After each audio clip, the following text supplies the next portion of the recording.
哎，你知不知道我们之间的差距是什么？是什么？你学几套拳我刚学完第2套。？2套啊，我5套。5除2多少2.5。加油啊，再练啊！我是你的2.5倍啦。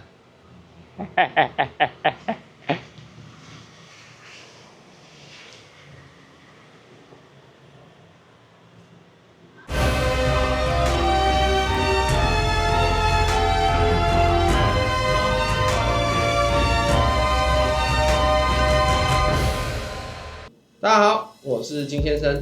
学武练拳，很多人就会想到，练1套那个什么拳，练2套那个什么拳。但武术只是学套路这么简单的事情吗？在武术的世界里面，套路、招式、功法，这些又分别代表着什么？今天这一支影片，我就一次把这些名词给分析清楚，让你看完就懂。首先，我们讲招式。在武术世界里面，招式呢，你可以把它看作是一种基础的元素。不管是怎样的套路呢，大多都是由不同的招式组合而来的。比如8极拳的顶轴、冲锤、小缠、大缠这些单招，跟其他招式组合在一起，排列组合变化之后呢，就可以组出小8极、大8极、连环拳等等这样的套路了。这些招式呢，它都是实际存在的动作。讲到哪一个招式，就一定会有一个实际对应它的动作，并且呢，它会有它里面的技击内涵存在，通常需要你拿出来反复的单独操练它。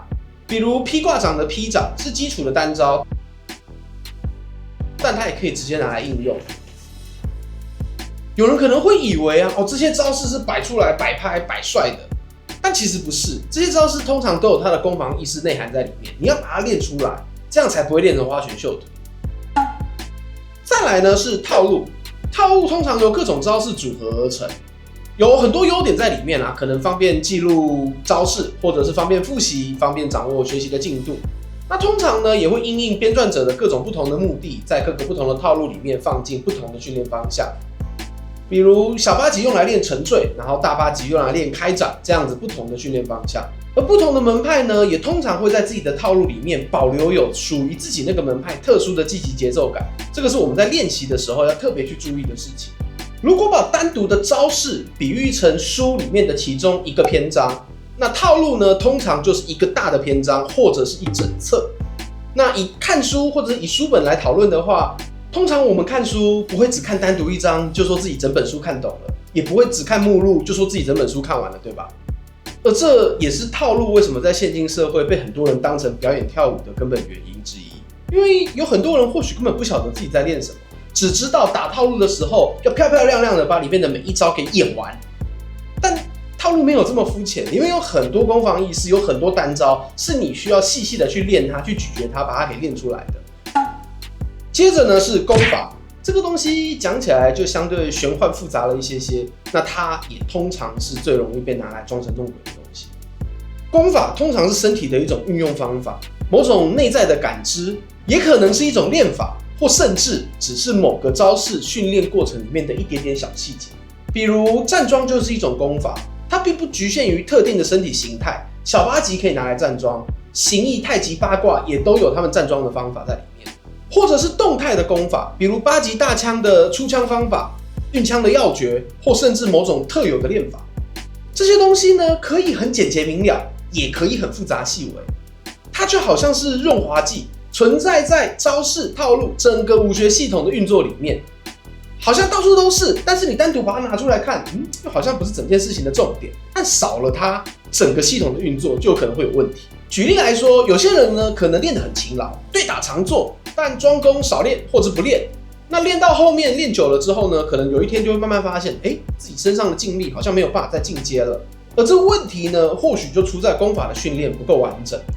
所以通常功法传承的完整度也会直接影响到一个门派的兴衰。如果回到刚刚书本的比喻来看，招法招式是单章节，套路是大章节或者是一整册，那功法呢就是运笔行文的语感还有文法了。在一个完整的武学体系里面，这3者是缺一不可的。但但是，一本书写出来了，能不能说服你的读者，能不能让人感动，那就是实际层面的事情了嘛，实际的功用的问题了嘛。而在武术上，这就是在讲实际的积极检验。你练的东西如果没有经历过实际的压力检验，在现实世界挨上几个重拳，然后回去很痛苦的再重新调整自己的所学，那你所写的那些美好篇章，就都只是困在书里面的想象，它不落地，它不是现实。所以组成武术的基本元素弄懂了之后，下次你再看到有人说啊，我学了几套什么拳，我好厉害，你就会知道那大概只是迷思，没有扎根，没有检验过，你就算学100套闪电5连鞭，那也不是武术。好，感谢大家看到这边，希望我说的内容对你们会有帮助。那这边也讲一下哈，我今天讲的这些内容呢，是属于我个人的心得，我整理出来的，方便大家好理解的名词解释。当然，各门各派各施各法，每个门派会有它不同的名词定义，只要能讲得清楚，我觉得都不是问题。那如果你有想法的话，欢迎在下面留言让我知道。抬杠比战的除外啦，其他的留言我会尽可能的回应。感谢你们看到这边，老实练拳，认真度日，我们不然待续。横武练习场的开课资讯呢，已经公告在我的各大平台上面了。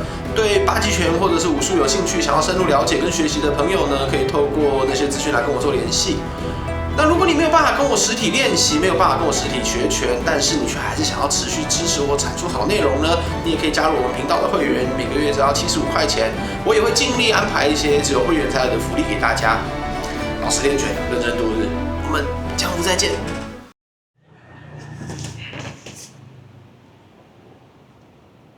好。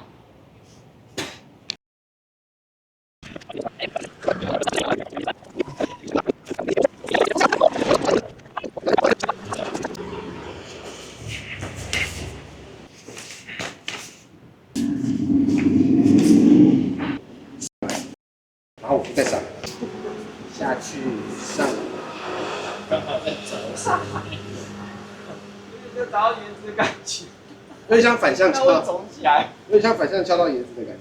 哦，已经肿起来了。